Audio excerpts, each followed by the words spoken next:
Hello again. This is Melanie, aka Indigo Goddess. I am back with another voiceover.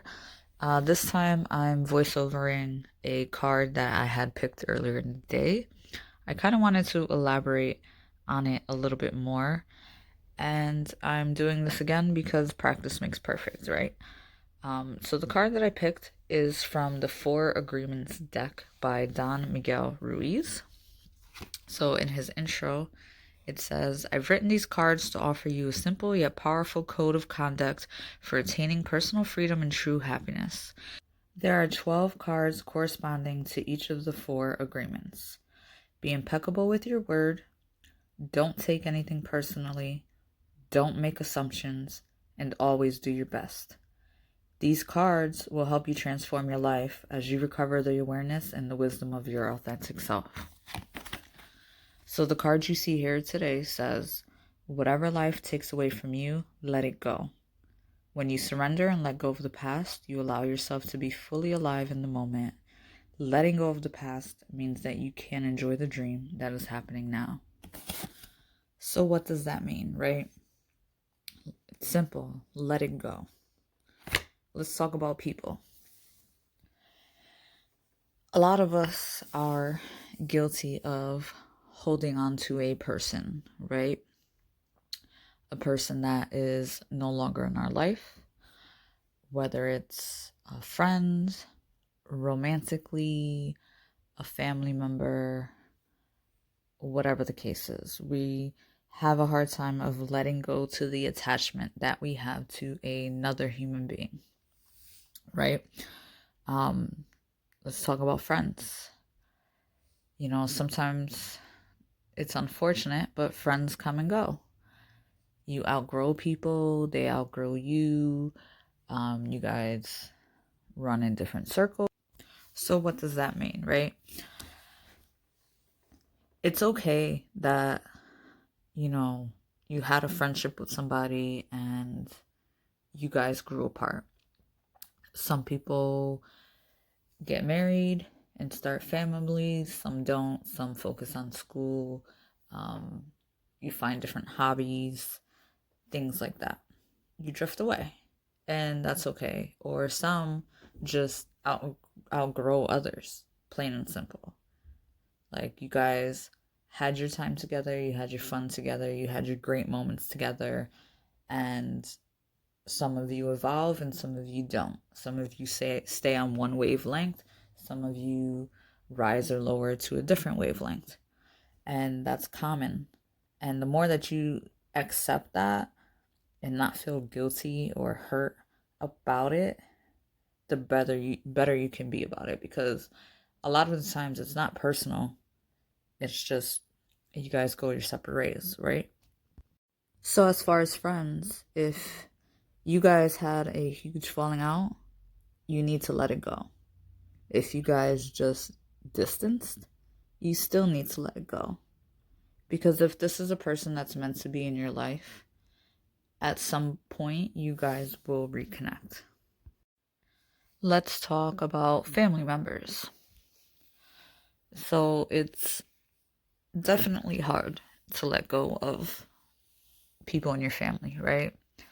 Whether it be someone that passed away and you are nostalgic and you miss that person dearly, you're still grieving.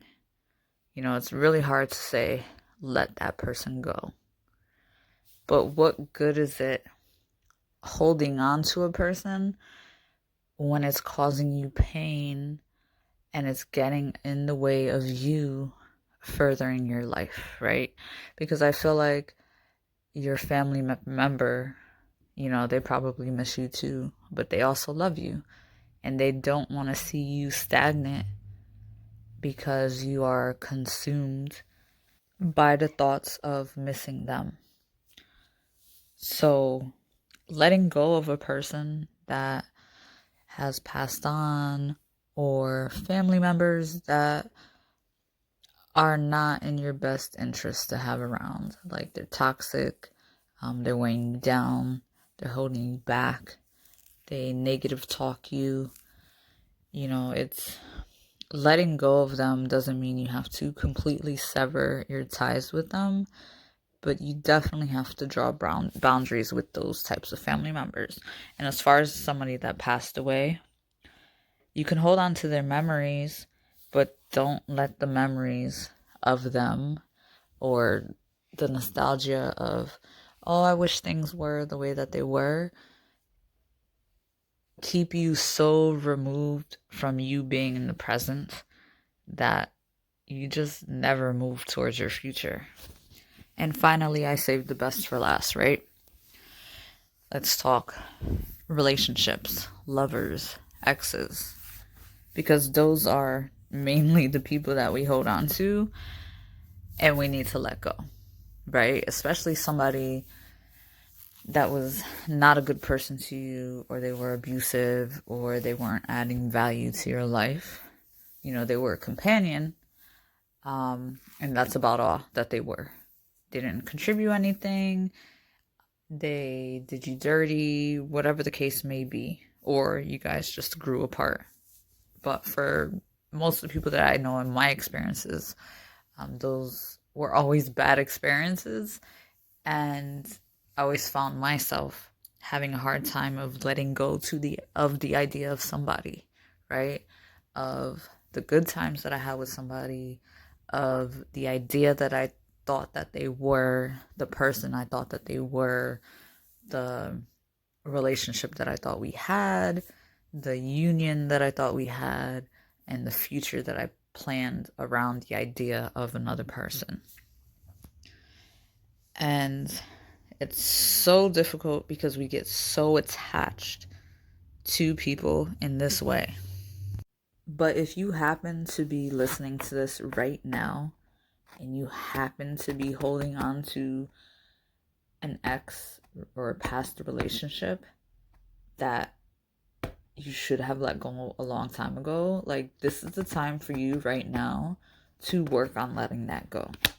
Because I can guarantee you that they have either moved on, forgot about you, they're doing them, and you are not doing yourself any good staying stuck in that bad energy. Like, feel your feelings, feel everything that hurt you, tuck that shit away, bury it, burn it, let it go. Like, throw it in the garbage. Let it go. Let's move on to things, right? Materialistic things. Don't be a hoarder, right? Don't clutter your life with objects. Find out what is sentimental to you, what isn't sentimental to you, what you could give away, pass down, throw out, what no longer serves you, and detach yourself from these things. Because the more you live in clutter, or the more that you focus on material items, the less you are bringing value to your spirit. Let's talk about dreams, right?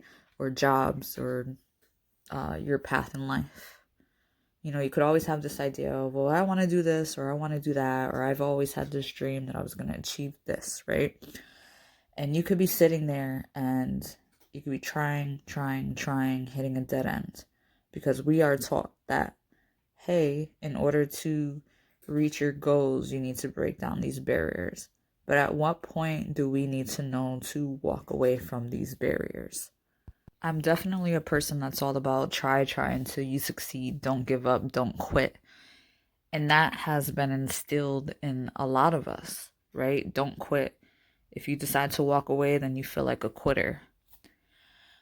But you can't waste all of your energy trying to bang down a door that just is not giving up to you.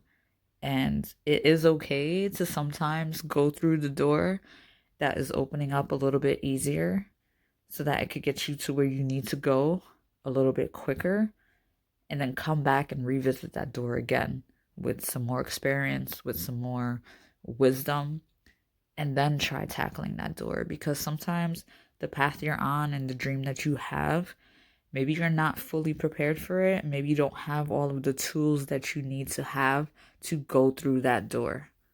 One thing that I have learned over these years is to allow myself to do what comes naturally to me or what comes easier to me, right? There's nothing wrong with that. If you have a talent or if something is really good and you're really good at it and it comes naturally to you, then you should really put some time and effort into focusing on that and mastering that skill or that talent. So, yes, it could be a dream or a business or something in your professional life that you need to let go. And it's okay if that's what you need to do. And think about what other paths you need to focus on. And think about why you need to let this go. So I hope you liked my insight and I hope it was able to help. Thank you.